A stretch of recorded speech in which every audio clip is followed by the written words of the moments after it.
Olá, minhas amigas e meus amigos, aqui é Rodolfo Pamplona Filho e eu estou de volta com mais um episódio do ABDT Memória Viva. Este é um programa da Academia Brasileira de Direito do Trabalho que visa mostrar à comunidade jurídica nacional e internacional os grandes nomes que compõem o nosso sodalício. E hoje eu tenho a honra, o prazer, o privilégio de conversar com um dos mais talentosos processualistas brasileiros. Minhas senhoras e meus senhores, o meu colega, confrade, amigo Sérgio Torres Teixeira. Querido Sérgio Torres, que bom recebê-lo aqui no ABDT Memória Viva. É uma alegria para mim, Rodolfo, um prazer imenso. Qualquer interação que eu tenho com esse meu querido amigo, irmão e confrade, né, eu sempre vou aproveitar. Então, estou totalmente à sua vontade para responder a qualquer pergunta. Meu querido, nós estamos aqui para mostrar para a comunidade jurídica nacional e internacional quem é Sérgio Torres Teixeira. E é um momento mesmo assim, Sérgio Torres Teixeira por Sérgio Torres Teixeira. Conte aí para gente onde você nasceu, quando, onde você fez seus estudos fundamentais. Ok, vamos lá então, essa parte histórica desde o início. Eu nasci em Recife no dia 12 de março de 1967. É bastante tempo. Tenho certeza que a maior parte dos nossos ouvintes, né, não tinham nascido. Provavelmente os pais deles nem se conheciam ainda, né, quando eu nasci. Nasci aqui em Recife e permaneci em Recife até os 5 anos de idade. Quando eu completei 5 anos de idade, eu me mudei junto com a minha família para os Estados Unidos. Mais precisamente o estado de Maryland, mais precisamente ainda na cidade de Kensington, em Maryland. Isso porque meu pai foi contratado, ele foi admitido no Banco Interamericano de Desenvolvimento, o BID, que tem sede na capital, Washington, e Maryland é o estado que circunscreve, né, a capital.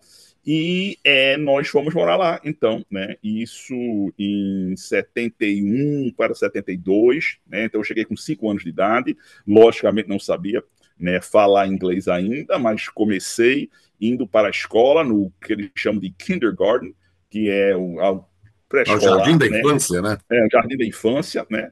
E aí comecei a fazer amizades e aprender, né? E fui alfabetizado em inglês, né? Realmente a minha alfabetização ocorreu em inglês. E aí permaneci no Kensington Elementary School até aproximadamente, né, os 11, 12 anos de idade. Posteriormente fui para outro. A Kensington Elementary School é uma escola pública, só para Sim. ressaltar, né? Uma escola pública, né? Lá nos Estados Unidos. E depois fui para outra escola antes do high school, que eles chamam de middle school, né, que envolve aí a sexta série, sétima série, oitava série, o Newport Middle School, né, e permaneci então nos Estados Unidos durante aproximadamente 9 para 10 anos, quando então retornei ao Brasil, né, no início da década de 80. Quando retornei ao Brasil, novamente para Recife, Rodolfo, eu sabia falar português ainda, porque minha mãe sempre exigiu que em casa a gente só fala português, mas eu não sabia ler em português e muito menos escrever em português. E então, quando cheguei aqui, eu comecei a estudar na Escola Americana do Recife, que é uma escola no qual as aulas todas são em inglês. Tem a disciplina de português, mas é uma disciplina da mesma forma como a disciplina de inglês é numa escola brasileira, né? E então eu tive que aprender né, na marra mesmo. E aprendi começando lendo gibis, lendo gibis, até eventualmente, né, desenvolver um pouco dessa habilidade, mas muito pouco mesmo, viu? Muito pouco mesmo. Uhum. Minha sorte, eu tive uma ótima professora de português, né, a professora Esther, mas de qualquer jeito era a minha segunda língua, era a minha segunda língua. E então eu decidi, quando eu decidi fazer faculdade aqui, né, fazer universidade aqui no Brasil, e eu escolhi o curso de Direito por um motivo É, interessante. essa eu queria saber, como é que o direito surgiu em sua vida? É, Pronto, eu escolhi o curso de Direito não porque eu queria ser um profissional de Direito, Rodolfo, mas porque eu queria seguir a carreira diplomática. E Hum, isso tem uma certa influência em vendo a atuação do meu pai, que, como disse, meu pai foi funcionário de carreira do BID, só que no final da carreira dele, ele tinha ascendido até o topo máximo para quem é funcionário efetivo do BID, ele se tornou representante do BID em alguns países da América Latina, que é mais ou menos como um embaixador, só que representando um organismo internacional, como é o BID, e não um país. Então, ele foi representante do BID em vários países, e eu convivi com isso como adolescente, eu vi. E tinha contato, então, com muitos diplomatas brasileiros, porque, como representante do BID, ele tinha status de embaixador, então convivia no meio diplomático. E eu, como filho dele, quando o visitava, depois de eu ter retornado ao Brasil, eu então tinha também a convivência com esse meio. Isso me interessou, diz, eu quero ser diplomata, eu quero fazer o Itamaraty, eu quero estudar no Instituto Rio Branco.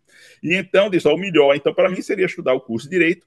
E aí eu fiz, na época, vestibular, não era Enem, na nossa época era vestibular, para o curso de Direito. Foi interessante porque eu coloquei como minha primeira opção, o vestibular na época era unificado, da Universidade Federal e da Universidade Católica, mas a Universidade Federal, na época, já tinha uma fama de muitas vezes atrasar por causa de questões de greve, então os semestres não eram regulares, como não continuam até o dia de hoje, viu? Até o dia de hoje continuamos, então, sofrendo no âmbito da Universidade Federal quanto à questão do espaçamento de tempo entre os semestres. Mas como eu sabia disso, e eu sempre fui uma pessoa bastante metódica e organizada, e rapaz, eu não quero ir então para a Federal, eu vou optar pela Católica. E minha primeira opção foi a Universidade Católica. E aí, então, eu consegui aprovação e fui estudar Direito na Católica, mas com esse intuito, com essa ideia de estudar para me preparar para fazer o exame do Instituto Rio Branco para me tornar, então, um diplomata. Inclusive, estudava paralelamente francês, porque na época era exigido não apenas inglês, mas também francês. Então, eu estudei durante um período com um professor particular francês, sempre pensando nessa preparação. Mas aí aconteceu algo muito interessante. Quando eu estava aproximadamente no quinto período ou sexto período do curso de Direito, e fui visitar meu pai quando ele estava como representante do BID no Suriname, que é a antiga Guiana holandesa, é aqui colada, faz parte assim do continente da América do Sul, mas é considerado como parte do Caribe. Quando eu fui lá para o Suriname, meu pai fez algo que eu achei fantástico, que foi fazer uma reunião com um almoço com o embaixador do Brasil no Suriname e 2 secretários que fazem parte da carreira da diplomacia, também do Brasil, para que eu pudesse conversar com eles sobre a carreira, sobre a função, para eu conhecesse.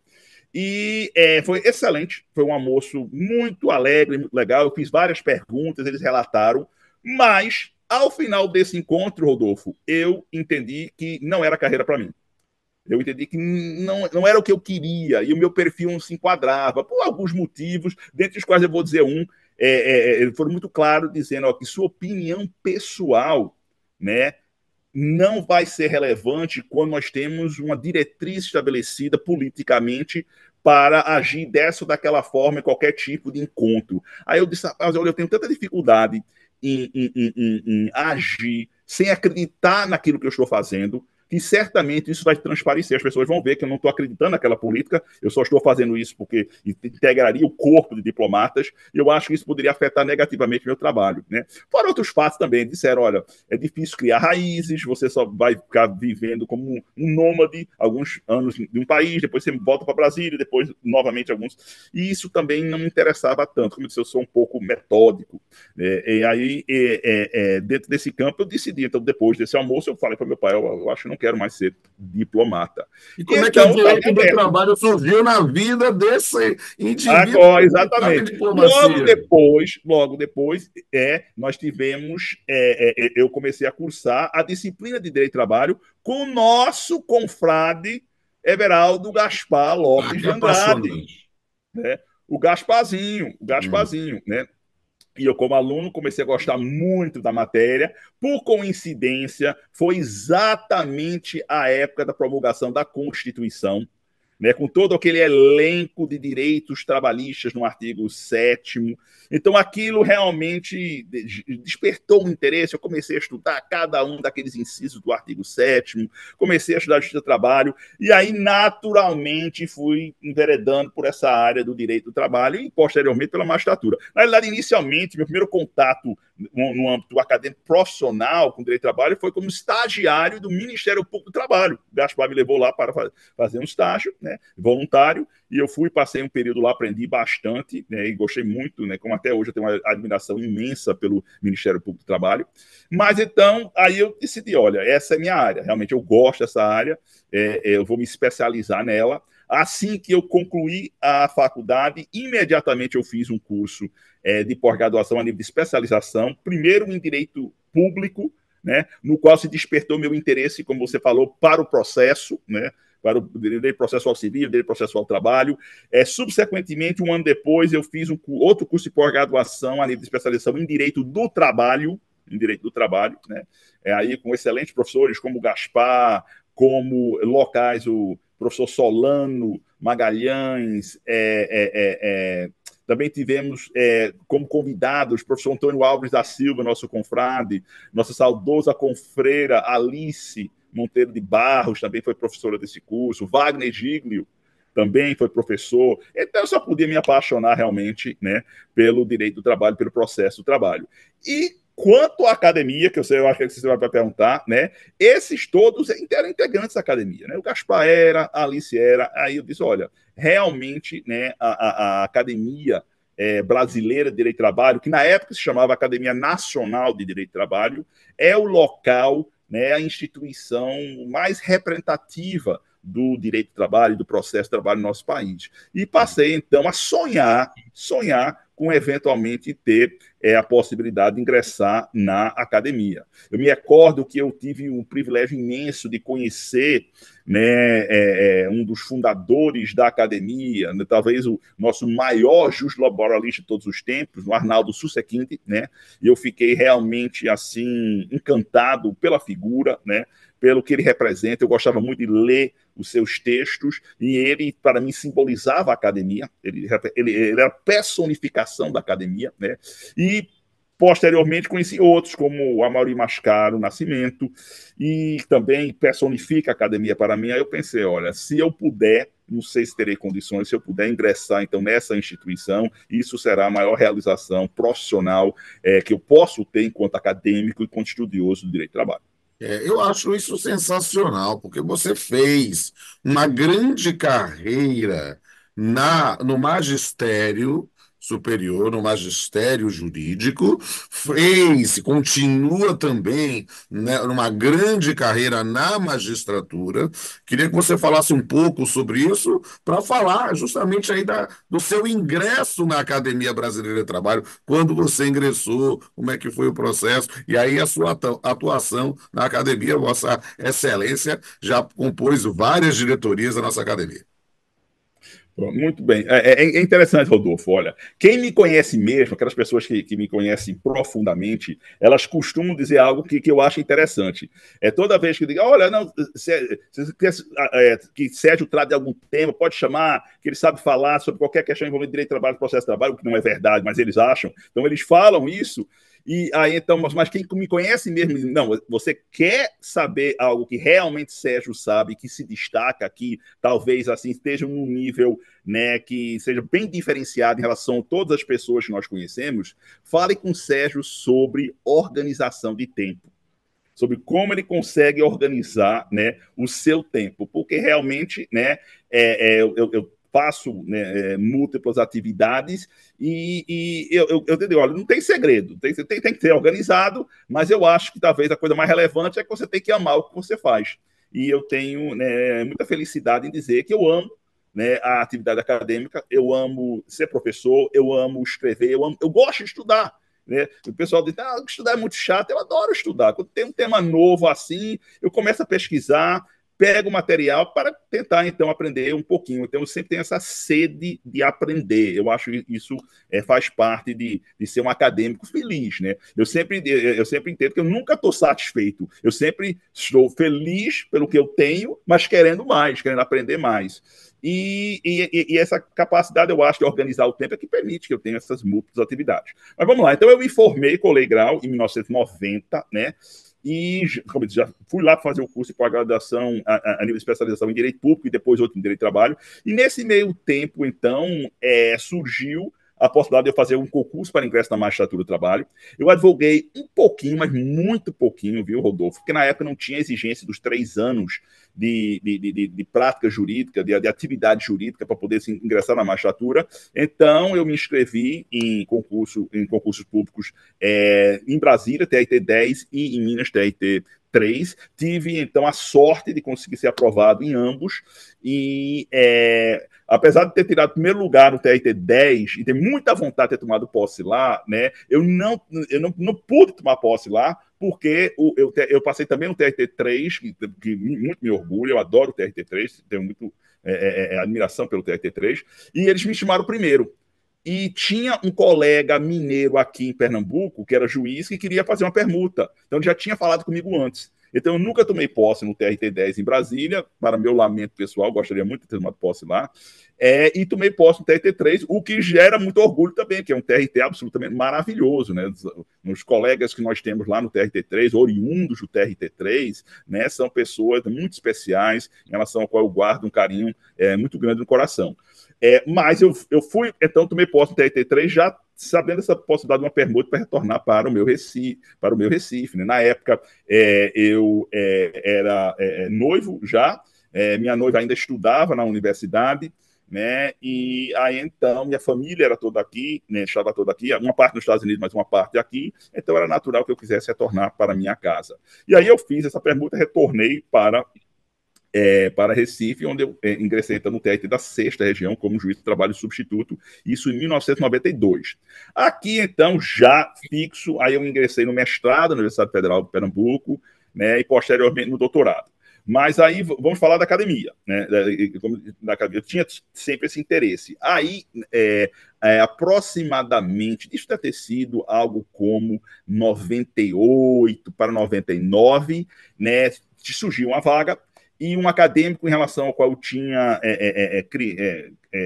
criado uma relação de amizade bastante profunda. Eu, na realidade, olhava ele como modelo, como um símbolo, como um role model, que é o nosso confrade Jorge Anô de Souza Franco Filho, né? Ele me incentivou a me inscrever e disputar. E aí eu disputei uma vez, foi em 98 para 99, se não me engano. Mas não logrei êxito, né?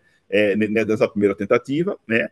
E aí então eu pensei, bem, não foi minha hora, talvez seja jovem demais, eu acredito que na época eu estava com talvez 30 anos, 28, 29, 30 anos, e aí então eu deixei um pouco ao lado.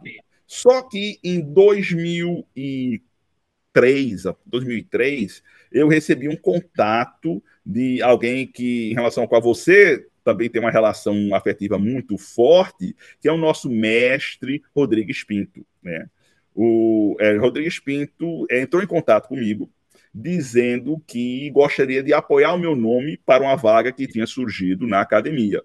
E aí, então, eles, junto com o Jorge Anô, me incentivaram e eu me candidatei novamente, então, foi 2003 para início de 2004, né? Essa nova tentativa, vamos dizer. E desta vez, então, eu consegui, né, ingressar. Foi uma alegria imensa para mim, eu me recordo até hoje, né? Eu tinha dúvida se eu tinha condições, se eu tinha elementos que permitiriam entrar numa instituição tão seleta, com pessoas tão grandiosas, pessoas em relação ao qual eu tenho tanta admiração. Eu costumo dizer que minha biblioteca inteira está numa reunião onde eu me encontro, né, com qualquer confrade, né? Como é o caso aí de você, bonitão, aqui, olha, você fala, estou vendo aí atrás de você, e então eu também, olha aqui, certo? Né? Eu olho para meus confrades e eu vejo, né, a minha biblioteca, né, os elementos que eu sempre consulto quando eu faço qualquer tipo de estudo. E aí eu consegui ingressar, né, na academia, né? Foi realmente algo assim, né, maravilhoso para mim, né, quando, né, nós tivemos um evento aqui em Pernambuco, né, o professor Rodrigues Pinto estava presente, o professor o professor eu acredito que eram dezenas de confrades e confrades. Do Jorge Anô, o professor Jorge Anô também estava presente. E aí foi realmente, né, algo que eu vou guardar no coração para sempre. Foi talvez assim aquele momento dentro da vida acadêmica que eu me senti, então, mais abençoado por Deus, né, foi ter conseguido conquistar essa respectiva vaga. E eu posso lhe dizer, como alguém que já estava na academia há algum tempo, que a academia ansiava para receber você, amigo.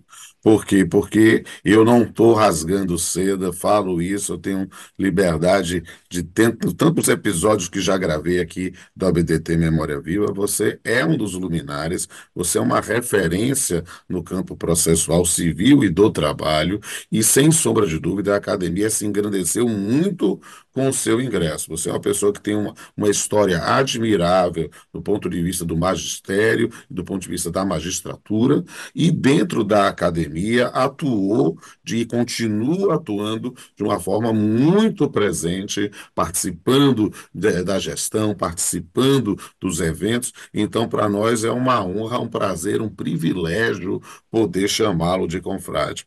E dentro dessa reta final aqui da nossa entrevista, eu quero lhe pedir, dentro dessa experiência tão ampla que você tem, que você nos falasse um pouco e falasse para os nossos ouvintes nesse momento, quais são as perspectivas que você vê hoje para o direito, para o processo, do trabalho em geral, como membro da Academia Brasileira de Trabalho.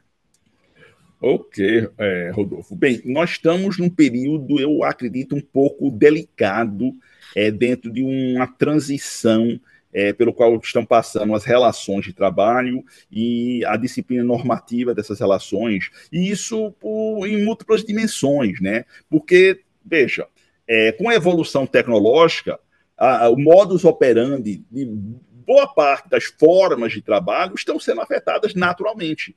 Então, nós estamos tendo que nos adaptarmos a mudanças incessantes, porque eu costumo dizer que nós não estamos, né, vendo uma disrupção, nós estamos vendo processos disruptivos incessantes, porque a mudança está numa velocidade absolutamente impressionante. E cada dia, cada semana, cada mês ocorrem mudanças que acabam nos afetando. Né? Se fala muito, então, hoje, na inteligência artificial e como ela está impactando as relações de trabalho. E isso, acredito que nós poderíamos prever há bastante tempo. Eu tenho um artigo, né, Rodolfo, que eu publiquei em 1996. Na realidade, foi o primeiro artigo que eu publiquei numa revista de âmbito nacional, foi na nossa revista LTR, né, cujo título é Inovações Tecnológicas e as repercussões sobre os elementos estruturais da relação de emprego. Né? Inovações tecnológicas e repercussões sobre os elementos estruturais da relação de emprego. Isso em 96. E eu já mencionava em 96 o que eu estava começando a vislumbrar, de que a nossa relação de emprego tradicional, ela estaria passando naturalmente por uma transição, no qual esses elementos continuarão a existir, só que nossa percepção deles vai mudar, porque o contexto, a realidade social vai mudar. Então, hoje nós falamos em subordinação algorítmica, institucional e etc. Né? Lá em 96 já havia, então, já abordava, mesmo que de forma rudimentar ainda, né? Muito antes do surgimento de elementos de evolução que nós temos hoje. Né? Em 96 a internet estava surgindo, né? Nós não tínhamos ainda redes sociais, né? Muito menos o uso de inteligência artificial, né, nas nossas atividades. Isso faz parte do que nós fazemos hoje. E nós temos que saber lidar com isso e nos adaptarmos a essa necessidade. Eu acho que talvez a maior qualidade que qualquer tipo de trabalhador vai precisar demonstrar para as pessoas, para o seu empregador, para o tomador do seu serviço, para quem quer que seja, vai ser a qualidade de alta adaptabilidade ou de capacidade de se adaptar a essas mudanças. E isso acaba refletindo também no sistema normativo. Né? Nossa legislação é uma legislação, na maior parte, bastante antiga, criada levando em consideração determinada realidade que hoje mudou, e nós realmente precisamos rever alguns desses conceitos. Não todos, porque eu acredito que a base principiológica do direito do trabalho é riquíssima e temos que sempre, né, honrar aqueles princípios tradicionais, como o princípio da proteção, o tuitivo, em relação a um empregado hipossuficiente, considerando, né, a força econômica do empregador, então, para ter um equilíbrio jurídico, isso precisamos sempre ter. Outros princípios da irrenunciabilidade, exatamente virtude dessa desigualdade na respectiva relação, o princípio da boa-fé, da continuidade da relação de emprego, aqueles princípios todos tão bem delineados por Américo Pla Rodrigues, que nós, né, abraçamos. Então, não é que a nossa legislação ela tem que ser completamente varrida e substituída por outra, mas nós precisamos realmente buscar um tratamento normativo para essas novas formas de desenvolvimento das relações de trabalho, como nós estamos vendo, por exemplo, pelo trabalho em plataformas digitais, que acabam mudando. E eu tenho uma preocupação muito grande com relação a como nós estamos tratando essa parte da evolução tecnológica e seus impactos na relação de trabalho, pela seguinte perspectiva, Rodolfo. Se discute muito sobre qual é a natureza da relação entre os trabalhadores de plataformas, né? Aí isso exige, na realidade, primeiro, nós não podemos tratar de forma generalista, porque existem várias formas de trabalho por plataformas. Você tem a plataforma envolvendo, então, microtarefas, por exemplo, né? Crowdworking, né? Que é uma forma, né, bem diferenciada, no qual um trabalhador utiliza a plataforma para realizar pequenas tarefas para múltiplos tomadores de serviços. Muitas vezes são microtarefas mesmo, que ele realiza em poucos minutos. Então, isso aí, o desenvolvimento dessa modalidade de relação, ela é diferente, na minha perspectiva, em relação àquele trabalhador de plataformas, por exemplo, que é um entregador, ou que é um motorista que, por meio da plataforma, então, recebe um cliente para poder levar a determinado local. Aí já na minha perspectiva, é diferente. O tratamento também teria que ser de uma forma diferente. Quais são os direitos, qual é a natureza, isso é uma discussão que nós estamos vendo sendo travada, inclusive, no âmbito do nosso Supremo Tribunal Federal. A preocupação que eu tenho é que, se nós não pararmos para pensar que essa forma que existe hoje, mais dirigida exclusivamente não, mas predominantemente para entregadores, para motoristas, que ela vai permanecer só naquelas respectivas áreas, isso eu acredito é um erro gravíssimo, que vai ter consequências, porque, na minha perspectiva, o que eu estou visualizando agora, eu acredito que o futuro do trabalho vai passar boa parte por plataformas digitais, por esse sistema. Talvez não exatamente como é hoje, mas por alguma forma de conexão digital. E então nós vamos ter no nosso futuro médicos, advogados, engenheiros, dentistas, professores, né, trabalhando também por esse meio. E se nós atuarmos de uma forma, né, excludente em relação a esse trabalhador, não assegurando a ele condições mínimas para exercer um trabalho decente, isso vai refletir nos nossos profissionais de amanhã, né? Profissionais que hoje não se preocupam tanto porque ainda estão conseguindo se desenvolver bem na forma tradicional da relação de emprego, ou então ter suas próprias empresas, suas próprias formas de execução, mas que no futuro serão afetados por esse processo disruptivo que não toma prisioneiro. A evolução, ela não recebe prisioneiro, ela passa por cima de tudo. Ou você surfa a onda, ou você será engolido pela respectiva onda. E isso, então, exige, eu acho, né, uma conscientização por parte de todos, né, especialmente do nosso meio, e eu falo tanto no âmbito judiciário, da magistratura, como da advocacia, como também a parte acadêmica, para que isso venha a refletir no âmbito normativo, para que o nosso legislador estabeleça diretrizes normativas que estabeleçam sempre condições para proporcionar um trabalho digno. A forma de se desenvolver isso vai ser variável, lógico, vai depender também da situação fática, concreta, mas a necessidade de assegurar em qualquer uma dessas modalidades condições para o trabalho digno é a nossa maior missão, é o que nós podemos deixar, a nossa geração pode deixar de legado para as futuras gerações, que hoje talvez não estão preocupadas com isso, mas certamente estarão, né, em breve, quando a migração, a transição da forma de executar trabalho passar tudo por nessas novas formas digitais de conexão entre sujeitos.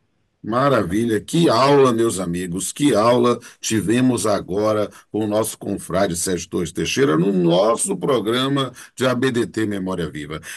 Querido Sérgio, é uma honra, um prazer, um privilégio, uma satisfação imensa poder proporcionar à comunidade jurídica nacional e internacional um pouco da sua visão de vida, da sua história pessoal e também das perspectivas do universo. Eu fico muito, muito feliz e honrado por ter tido essa oportunidade. E quero dizer a todos e todas que nos seguem que não deixem de ver somente esse episódio, curtam, comentem, compartilhem, mas também vejam os demais episódios aqui do ABDT Memória Viva. Veja também a playlist do ABDT Entrevista com temas palpitantes, inclusive com o Sérgio Torres Teixeira também falando lá. E vocês vão ver também a oportunidade de ouvir nos nossos podcasts, acompanhar o perfil da Academia no Instagram e em todas as redes sociais. Conhecendo um pouco da nossa história, da nossa produção, você pode ver o grande potencial intelectual que a Academia Brasileira de Trabalho faz para o Brasil, para o mundo.